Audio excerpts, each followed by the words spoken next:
예, 평안하셨습니까? 오늘은 사무엘상 2장 18절부터입니다. 예, 사무엘이 어렸을 때 세마포 에봇을 입고 하나님 앞에 섬겼습니다. 사무엘은 어려서부터 하나님의 음성을 들은 몇 안 되는 그런 하나님의 사랑을 받은 사람입니다. 그래서 이거는 그 성전에서 사니까 어머니가 이제 매년 옷을 지어다가 그에게 줍니다. 입을 옷을. 그러면 엘리 제사장이 엘가나 사무엘의 아버지죠. 한나 어머니, 여호와께서 이 여인으로 말미암아 내게 다른 우사를 주사 이가 여호와께 간구하여 얻어 바친 아들을 대신하게 하기를 원하노라. 그러니까 이 시대에도 개념은 하나님의 제사장이 되는 것은 하나님께 바친 걸로 여겨버립니다. 자기 자식이 아닌 걸로 알고 이는 하나님께 드린 예물로 생각을 하는 거 사람. 그래서 신약에서도 너희 몸을 거룩한 산 예물로 드려라라는 말씀 있잖아요. 우리 몸을 산채로 하나님께 예배 드리는 거예요. 그렇듯이 이 시대에 사무엘은 간절히 기도해서 얻은 사무엘은 하나님께 바쳤어요. 그러니까 내 자녀가 아니다라는 그런 개념이 있어요. 이 엘리 제사장과 사무엘 아버지 어머니가. 그러니까 엘리가 축복하면서 뭐라 그래요? 다른 후사를 주시옵소서 그런 거예요. 사무엘이 그러면 어떤 분들은 사무엘이 그러면 아들이 아닙니까? 그게 아니라 아들인데 하나님의 제사장이 되고 거기 엘리 제사장 밑에 있으면 그건 완전히 내 아들이 아니요 하나님의 소유물로 생각하는 거예요. 생각. 우리도 그런 생각을 가져야 돼요. 주의 일을 한다거나 무슨 주님을 위해서 뭐 할 때는 뭘 바칠 때는 그건 내 거가 아니고 하나님 거고 그냥 하나님인 걸로 완전히 생각을 하셔야 돼요. 그렇기 때문에 그걸 대해서 아까워한다거나 이런 생각을 가지시면 안 돼요. 그러니까 여기 엘리가 제사장인데 별로 능력이 없는 제사장으로 알고 있잖아요. 나중에 목이 꺾여져서 죽게 되는데 자녀들 행실이 나쁘고 그런데도 역시 제사장이기 때문에 기도를 들으셨어요. 21절에 보면 여호와께서 한나를 돌보시사 그로 하여금 임신하여 세 아들과 두 딸을 낳게 하셨다. 세 아들과 두 딸을 낳게, 다섯을 낳게 했는데 이거는 하나님께서 엘리 제사장의 기도에 응답하신 거예요. 그러니까 주의할 거 있어요. 우리가 목회자 목사님들 중에는 참 능력이 많으신 분도 계시고 능력이 적은 분도 계시는데 하나님께서 그 목사님 능력에 맞춰서 맞는 일을 맡기셔요. 그렇다고 해서 능력이 적고 작은 교회 있다 그래가지고서는 여러분들이 혹시 무시하거나 그런 생각을 하시면 안 됩니다. 엘리가 이 시대에 별로 탐탁치 않은 제사장이라도 하나님께서 엘리 제사장의 기도에 응답하셔서 한나에게 세 아들과 두 딸을 주신 거예요. 그러니까 여러분들이 무슨 일이 있을 때 물론 여러분들이 혼자 기도해도 돼요. 그런데 어쨌든 목사는 하나님께서 임명하신 것이기 때문에 하나님의 사도로 부르심을 받은 분들이기 때문에 힘들고 어려운 일 있을 때 기도 부탁하세요. 그래가지고 기도 응답 받고 그러세요. 그거는 필요한 겁니다.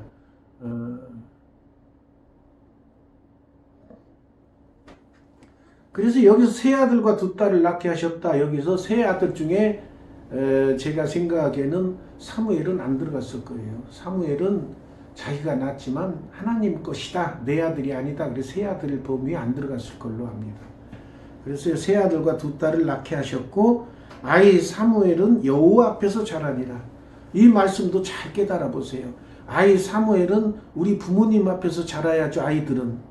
그런데 여기 보면 아이 사무엘은 여호와 앞에서 자라니라. 그러니까 완전히 하나님 거로 바친 거예요. 완전히 하나님 거예요. 그런 생각을 하셔야 됩니다.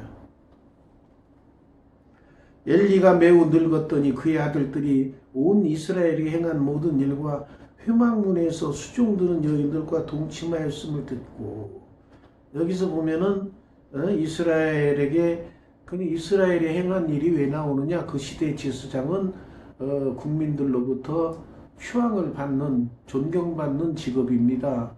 그렇기 때문에 올바른 행실을 해야 되는데 온 이스라엘에게 비난받을 일을 했다는 그 말이에요. 그리고 장소 보세요. 회막문에서 수종드는 여인들. 그러니까 성전입니다. 성전에서 수종드는 여인들과 동침하였다. 참, 그 성경에 보면은 다윗도 밧세바를 범하고 뭐 이런 그 범한 일이 나오지만 그거하고는 차원이 달라요. 장소를 보세요. 회막문에서, 성전에서 그렇다는 거. 성전에서 그런 거는 하나님을 완전 무시하는 겁니다. 성전에서 그랬다는 거죠. 하나님에 대한 겁도 없어. 겁대가리도 없는 거죠.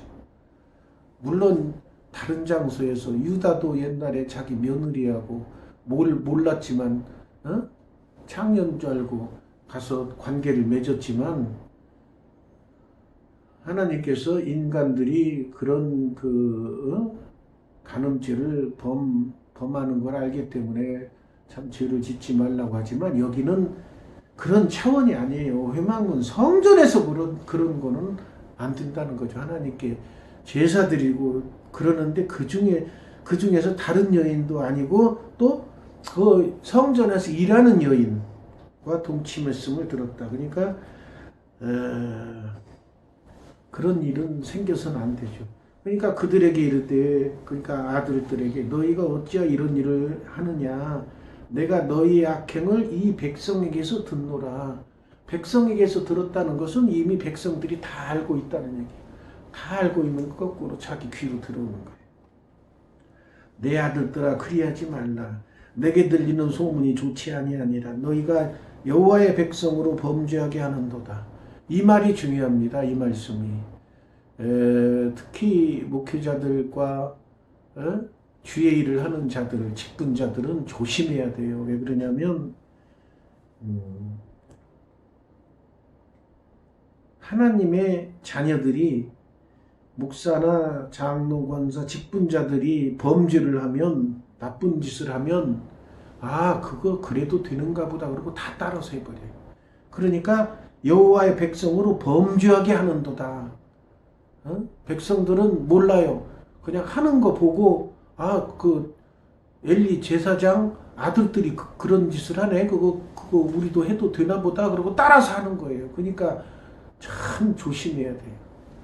그러니까 나라의 대통령도 마찬가지예요. 대통령과 장관들도 행실을 조심해야 되는 게, 무슨 일을 하면은 백성들이, 국민들이 그거 해도 되는가 보다 그러고 따라서 해버려요. 그러니까 아무나 대통령 할 수 없는 것이고 아무나 장관 할 수 없어요. 정말로 수신제가의 치부평천하라.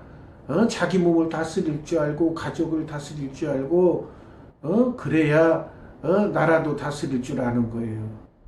그러니까 오늘날이나 옛날이나 장관들이나 대통령들 또 국회의원들은 정말로 행실에 조심해야 됩니다. 좋지 않은 그 국민들이 싫어하는 행동 해놓고 고집 피우고 자기네들 세력이 많다고 억지로 밀어붙이고, 참 그거는 참 꼴불견입니다. 아주 그거 해놓고서도 부끄러운 줄도 몰라. 그러니까 더 꼴불견이야 아주.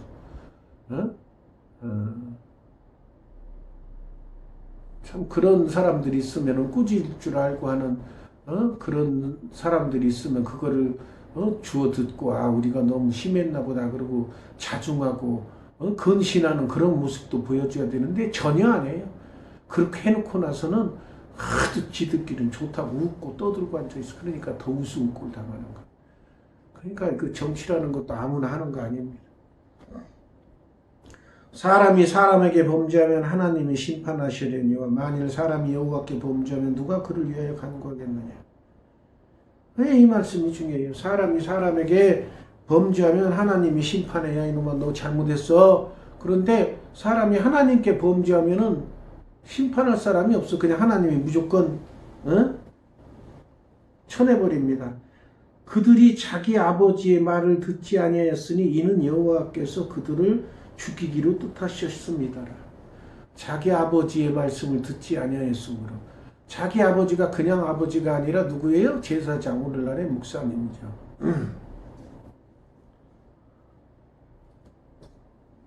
죄송합니다. 중간에 이렇게 물을 마시는 건 목이 쉬어가지고 목소리가 잘 안 나. 그래서 목소리 잘 나오게 하려고 마시는 거니까 양해 부탁드립니다. 자기 아버지 말을 안 듣는 거. 보통 사람들이 자기 아버지 말 안 듣는 건 그냥 불효로 끝나는데 제사장 말을 안 듣는 거는 하나님 말씀을 대언하는 자기 때문에 하나님 말을 안 듣는 걸로 알아서 죽이기로 해버리는 거예요. 그런데 이 말씀을 교묘하게 이용하는 무리들이 있어요. 누군지 아시죠? 이단 무리들. 이단 무리들이 저를 따르게 하기 위해서 이런 말씀을 딱 내놓고 나서 내가 바로 하나님의 사도다. 제2의 예수다. 내 말 안 들으면 다 하나님께 죽임을 당할 거야. 이런 공포와 이런 겁박을 하고 있어요. 이거는 여기에 나오는 제사장은 정말로 하나님 보시기에 합당한 제사장들, 그런 제사장들이에요. 그러니까 엘리가 좀 시원찮더라도 엘리가 시원찮은 건 뭘로 판단하느냐 하면은 죄송합니다만 자기 자녀들을 잘못 다스려 가지고 하나님께로부터 나중에 칭찬을 못 듣는 제사장이 된 거예요. 그러니까 제사장들도 자기 자녀 잘 다스려야 되고, 또 목사님들은 자기 영적인 자녀들인 성도들을 잘 다스려야 돼요. 성도들이 옳은 길로 가도록 하나님 말씀대로 순종하는 삶을 살도록 하는 것이 목회자들이 해야 할 일입니다. 그러니까 여기서도 엘리 제사장이 그렇게 하나님의 큰 사랑을 받지 못하는 제사장이라도 그 제사장 말을 안 듣는 자녀들을 말 안 들으니까 죽이기로 작정하는 그런 사태까지 생기게 되는 거예요. 아이 사무엘이 점점 자라며 여호와 사람들에게 은총을 더욱 받더라. 여기 보면 올바르게 자라는 사람은 하나님께도 칭찬 듣지만 사람들에게도 칭찬받아요. 그러니까 여기 보면 여호와와 사람들에게 은총을 더욱 받더라. 저는 이 구약을 여러분들에게 말씀을 전할 때에는 참 새로운 생각, 감각이 생겨요. 새로워져. 그거는 제가 또 뭐에 비유할 수 있느냐면은, 얼마 전에 이제 부모님 추도식을 했습니다만은, 부모님에 대한 그때 어렸을 때 일, 부모님이 말씀하신 거, 이런 거 되새겨보면은 그때가 생각나서 추억에 젖기도 하지만 어떤 때는 기쁘기도 하고 어떤 때는 슬프기도 해요. 그게 굉장히 귀합니다. 옛날 추억을 되새기는 게. 그래서 저는 이 구약 성경을 읽거나 또 말씀을 선포할 때는 굉장히 참 새로워요. 새롭고 그 옛날에 있었던 일을 이런 일이 있었구나. 이런 일이 있었으니까 우리는 그렇게 하면 안 되겠네. 그거를 깨닫게 되는 장면이 구약 성경이에요. 어떤 분들은 구약 성경은 옛날 거고 뭐 이 얘기밖에 없다 그러는데 아니에요. 구약 성서가 있기 때문에 신약 성서가 생겨난 것이고, 옛날 그런 신앙의 선배들 조상들이 있기 때문에 오늘날 우리가 존재하는 거예요. 그걸 우습게 알면 안 돼요. 우리나라에 온고이지신이란 말이 있죠. 옛 것을 바로 알고 옛 것을 잘 새겨들어야 우리가 새로운 걸 알 수 있고 받아들일 수 있는 거예요. 그래서 이 옛날 성경을 보면 하나님께서 아주 신약에 보면 하나님께서 세세하게 간섭하고 한 부분이 안 나타나요. 신약에는 예수님 말씀 나타나고 사도들의 말씀이 나타나요. 하나님께서 어떻게 했다는 거는 구약 성경 읽어보면 아주 자세하게 나서, 오늘 또 보면은 뭐 아주 자세합니다. 뭐 엘리 제사장 얘기 들어서 아들 셋, 딸 둘 준 거, 또 아버지 제사장 말 안 들어서 죽이기로 작정했다는 동 하나님의 속성을 세세히 알 수 있어요. 하나님의 속성을 세세히 알면 우리가 하나님이 이런 일은 싫어하시는구나, 이런 걸 기뻐하시는구나 알아서 그렇게 하나님을 기쁘시게 하는 삶을 살 수가 있는 거예요. 하나님을 기쁘시게 하는 삶을 살아라는 건 신약 성경에도 나와요. 예수님께서 오셔가지고 하신 일이 뭐냐면은 하나님이 하신 일을 전하고 하나님을 소개하고 그런 거예요. 예수님께서 오셔서 이 땅에 오셔서 우리의 죄를 대속하셨 거는 기본이고 하나님을 알게 하고 그러는 거예요. 하나님은 우주 만물을 창조하셨고 예수님을 자녀로 두시고 이 땅에 보내신 분이에요. 삼위일체 하나님이시라 그래서 똑같이 취급하시면 안 됩니다. 예수님은 철저하게 하나님을 아버지로 섬겼습니다. 하물며 우리들은 당연히 하나님을 아버지로 철저하게 더 섬겨야죠. 그래서 저는 구약 성경을 읽을 때마다 참 새로워요.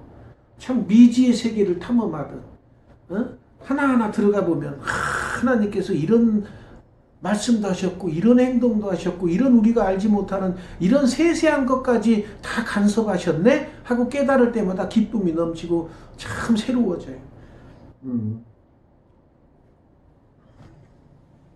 하나님의 사람이 엘리에게 와서 그에게 이르되, 그러니까 이제 하나님의 사람, 옛날에 하나님의 사람은 하나님의 사자 뭐 이런 분들이죠.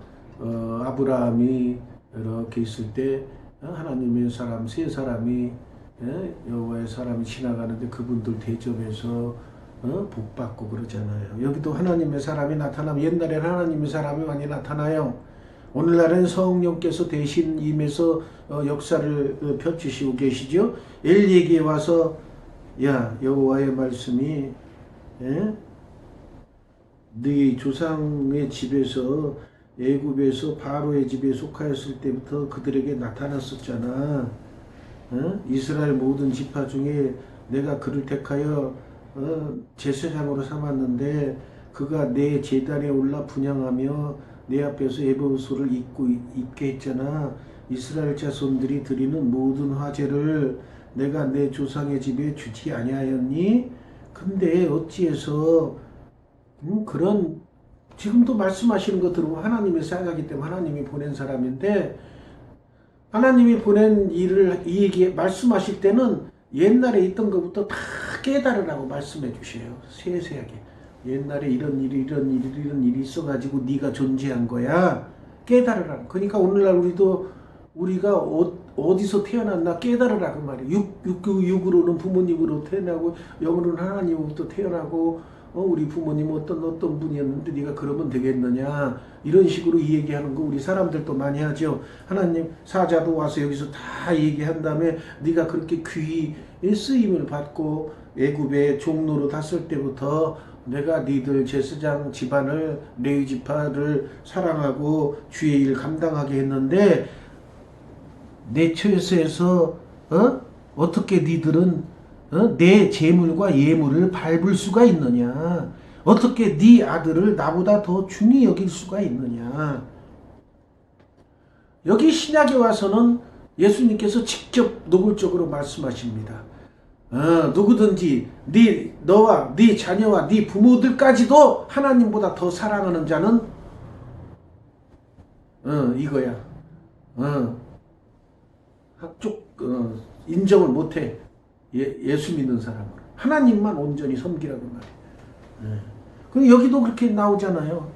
내 아들들을 나보다 더 중히 여겨. 이거 안 된다는 걸 나타내 주는 거예요. 그 옛날에도 신약 성경에 나오는 말씀 보면 새로운 말씀이다 생각할지 모르겠어요. 내 이웃을 내 몸과 같이 사랑하라. 이 말씀 신약 성경에 나오고 예수님께서 말씀하신 걸로 아는데 이미 구약에 다 나와 있는 말씀이에요. 레위기서든가 어디서든가 나와 있어요. 내 이웃을 내 몸과 같이 사랑하라. 그렇듯이 신약 성경에 나오는 말씀이 구약 성경에 다 녹아 들어있던 것이 나온 거예요. 여기도 보면은 내 아들들을 나보다 더 중히 여겨. 그러면 네 아들들, 네 자녀들, 부모를 나보다 더 사랑하면 안 된다고 말씀하시잖아요. 신약 성경에서. 그런데 여기 명령한 내 재물과 예물을 밟았다. 그 말은 성전에서 있어서는 안 될 일, 그런 일이 행해졌고 또 그 아들들이 행한 거 많이 들으셨겠죠. 제사 지내기 위해서 고기를 삶는데 고기 삶기 전에 지들이 생고기를 가져가려고 갈고리를 찍어서 꺼내면은 그 삶는 사람 아유 이거 삶아서 얘 제사 드릴 건데요. 아니야. 이거 제사장님이 가져오라 그런 거야. 그래서 제사장 핑계를 대고 지들이 그 고기 갖다가 따로 먹고 그럽니다. 그러니까 재물을 밟은 거야. 예물도 밟고 밟아버리고. 내 아들들을 나보다 더 중히 여겨 내 백성 이스라엘 드리는 가장 좋은 것으로 너희들을 살찌게 하니 너희들이 살쪄. 하나님이 예물을 받으시게 해야 되는데 그거를 지들이 먹고 지들이 살쪄. 그러면 상식적으로 생각할 때 하나님께서 기뻐하시겠습니까? 징벌을 내리시죠. 그래서 결국은 죽어요. 이 자녀들이. 엘리 제사장도 나중에 목이 꺾어져가지고 죽고. 그러므로 이스라엘 하나님 나 여호와가 말하노라 내가 전에 내 집과 내 조상의 집이 내 앞에 영원히 행하리라 하였으나 이제 나 여호와가 말하니 결단코 그렇게 하지 아니하리라. 여기서 우리가 하나님의 중요한 속성을 또 하나 깨닫습니다. 뭐냐? 하나님이 한번 말씀하시면 절대 변하지 않으신다. 변개하지 않으신다. 물론 맞아요. 절대 변하지 않습니다. 그런데 변하는 때도 있어요. 그걸 깨달으시란 말이에요. 성경에는 꼭 두 가지, 세 가지로 써놨어요. 그걸 깨달으셔야 돼.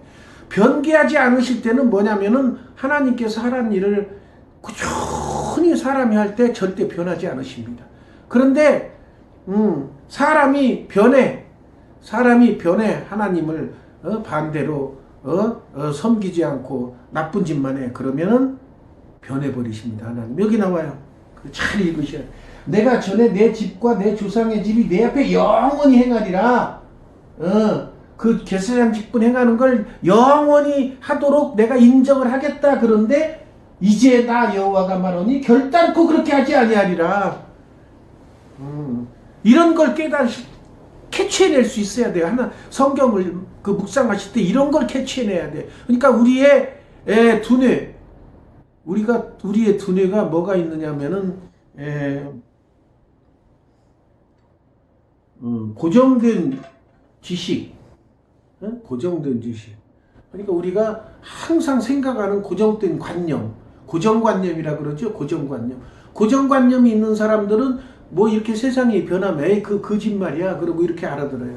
고정관념. 자기가 저놈 나쁜 놈이야 그럼 다른 사람 좋다 그러대. 에이 거짓말 하지 마라 이렇게 나와. 근데 우리는 꼭 그 사람 행동을 볼 때 자기가 본 한 가지만 가지고 얘기해. 근데 사람 행동이 예를 들어 100가지가 있어. 근데 자기가 한 가지 잘못한 거. 사람이 완전할 수는 없죠. 아무리 추앙받는 인간이라도 단점이 있어요. 근데 어떤 사람은 유행이 그 단점만 보고 저는 나쁜 놈이다 그러는데 나머지 99%는 좋은 점이야. 그래서 다른 사람들은 다 좋게 여겨. 근데 뭐가 좋으냐, 그 나쁜 놈이야. 그러고 얘기하고. 그러니까 보이는 대로 얘기하는 거예요. 사람은. 하나님께서는 전체를 다 파악할 수, 인간은 그렇게 파악을 못해. 보이는 대로만. 하나님에 대한 속성. 하나님 말씀하시면 절대 변개치 않으십니다. 그게 맞아요. 그게 진리고. 그런데 제사장 직분을 행하는데 영원히 행하리라 했는데 이제 나 여호와가 말하니 결단코 그렇게 하지 아니하리라. 하나님이 영원하리라 그랬는데 안 한다 그 말이야. 왜 그래요? 왜?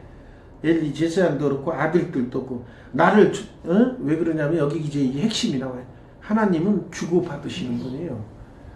어떤 분들은 하나님이 째째하게 그냥 무조건 베푸시는 하나님이다 이것만 머릿속에 들어가 있어. 왜? 자기는 성경을 안 읽고 목사님이 얘기한 것만 들으니까. 근데 목사님들은 성도들이 오면은 우선 기쁨을 주고 이 어려운 코로나 시대에 기쁨을 주기 위해서 하나님은 여러분 무조건 살아가십니다. 기뻐하세요. 그러니까 성경을 안 읽는 사람들은 그런 줄만 알고 있어. 근데 이런 말씀 딱 대보면은 깜짝 놀라지. 나를 존중히 여기는 자를 내가 존중히 여기고 나를 멸시하는 자를 내가 경멸하리라. 그 말씀 우리들끼리 하는 얘기 똑같아. 당신이 나 사랑하면은 나도 당신 사랑해. 그런데 당신이 나 무시하고 멸시하면 나도 당신 무시하고 당신이 미워하면 나도 미워할 거야. 이거 똑같아. 그러면 어떤 분들은 그리스도인이 어떻게 그를 째째하게 그럴 수가 있느냐. 예수님 봐라. 베푸는 사랑 아니야. 너도 베풀어. 상대방이 미워해도 넌 무조건 사랑해. 그게 얼마나 힘든지 몰라요. 그러니까 하나님께서도 여기 보세요. 나를 존중하는 자를 내가 존중하고 나를 멸시하는 자를 내가 경멸하리라. 그러면 그거 예수님 사랑 좋아하는 사람들은 뭐라 그래요? 아이고 이거 뭐 잘못된 거 아니야? 하나님은 무조건 베푸셔야지 아니라는 걸 깨달으셔야 돼요. 하나님은 완전히 주고받는 분이세요. 우리가 하나님께 지극정성을 다하면 하나님께서 또 기쁨이 넘쳐가지고 복을 퍼부어주셔요. 근데 나쁜 짓 해보세요. 벌 받아요. 그런 하나님인 것을 가르쳐줘야 사람들이 정신 차려요. 그런 하나님임을 깨닫게 해줘야 사람들이 신앙생활 제대로 해요. 그냥 무조건 사랑 베풀어 준다니까 망나니 행동을 하고서도 그냥 회개할 줄도 모르고 부끄러운 줄도 모르고 주일날 그냥 고개 빳빳이 들고 성전 딱 들어와서 예배 딱 드리고 앉았고 회개할 줄 모르고. 그러니까 예수님이 오시고 세례 요한이 와서 제일 먼저 한 말씀이 뭐예요? 회개하라! 이 말씀 첫 번째 하신 거예요. 회개하라. 오늘날도 똑같아요. 저도 그 말씀을 전하라 그러면 회개하시오! 이 말씀부터 전하고 싶어. 왜? 회개해야 그때부터 하나님의 사랑을 받을 수 있기 때문에 그래요.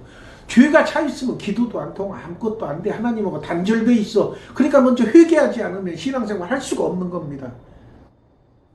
나를 존중하는 자를 내가 존중해, 나를 경멸시하는 자를 내가 경멸하리라. 그러니까 교회의 일이나 하나님 일하는데 절대 약급쟁이 되지 마세요. 하나님은 심은 대로 거두게. 고린도 후서에 나오잖아요. 인색함으로는 억지로 하지 말지니 하나님은 즐겨내는 자를 사랑하시느니라. 교회 일이나 주의 일을 할 때는 베푸세요. 풍족하게. 그래야 하나님께서도 내 거 일에 저놈 저렇게 풍족하게 하네. 나도 저놈 일에 풍족하게 줘야. 주고받아요. 그것도 복도 주고받는 거예요. 그러니까 절대 약급쟁이로 그 주의 일이나 교회 할 때 약급쟁이로 하지 마세요. 그걸 아셔야 되는데 그걸 몰라. 그걸 모르고 그거를 넘어서세요. 그래야 복이 임합니다. 보라, 내가 내 팔과 내 조상의 팔을 끊어 내 집에 노인이 하나도 없게 하리. 노인이 하나도 없게 하면은 무슨 젊은 사람만 있으니까 좋겠네. 단순히 그렇게 생각할 수 있죠. 노인이 없다는 거는 장수하는 사람이 없다는 거야. 일찍 죽는다는 거야. 다 일찍 죽으니까 노인이 없는 거야. 전부 뭐 얼굴이 장수의 복을 받아서 100살 돼도 20살 먹은 사람처럼 변하는 게 아니고 일찍 다 죽어버린다는 뜻이에요. 이스라엘에게 모든 복을 내리는 중에 너는 내 처수의 환난을 볼 것이요 내 집에 영원토록 노인이 없을 것이다. 영원토록 노인. 모든 복을 하나님께서 이스라엘 땅에 복을 다 주셔. 그런데 너만은 내 처수에서 환난을 당할 거야. 하나님 말씀대로 순종하지 않고 딴짓한 놈들은 벌 받는다. 그런 얘기예요. 이게 내 제단에서 내가 끊어버리지 아니할 내 사람이 내 눈을 쇠잔하게 하고 내 마음을 슬프게 할 것이 내 집에서 출산되는 모든 자가 젊어서 죽으리라. 하나님이 자세히도 설명해서 아까는 노인이 없을 것이다. 노인이 없어 잘못 알아들을까봐 여기서는 또 젊어서 죽을 거야. 아주 핵심을 콕 찔러줘요. 그러니까 네 사람, 그 성전에서 일하는 사람, 네 자녀들, 자식들도 자식들이 너를 슬프게 할 거야. 너 집에서 난 사람들은 다 젊어서 죽을 거야. 내 아들 이름도 밝혀 더 자세히. 이제 하나님의 말씀은 처음에 이렇게 얘기하고 점점 깊이 들어갑니다. 읽어보세요. 이제는 마지막에 나와. 네 두 아들 홈리와 비니아스가 한날에 죽으리라. 그들이 당할 그 일이 내게 표징이 될 거야. 네 아들도 죽으니까 너래도 늙었어도 정신 차려. 그런 뜻이. 내가 나를 위하여 충실한 제사, 그래가지고 그 죽고 나면은 제사장이 없으니까 충실한 제사장을 일으키리니. 그러니까 하나님 마음에 드는 제사장 조건이 나와요. 내 마음 내 뜻대로 행할 것이라. 하나님의 마음을 알고 하나님 뜻대로 행하는 자가 참된 제사장이라 그 말이에요. 그럼 하나님의 마음을 알고 하나님의 뜻을 알려면 어떻게 해야 돼요? 성경을 읽어야죠. 성경. 그러니까 목회자나 신앙인들은 성경을 읽어야 하나님 마음도 알고 하나님 뜻을 알고, 그리고 뜻을 안다면 그걸 행할 수가 있는 거예요.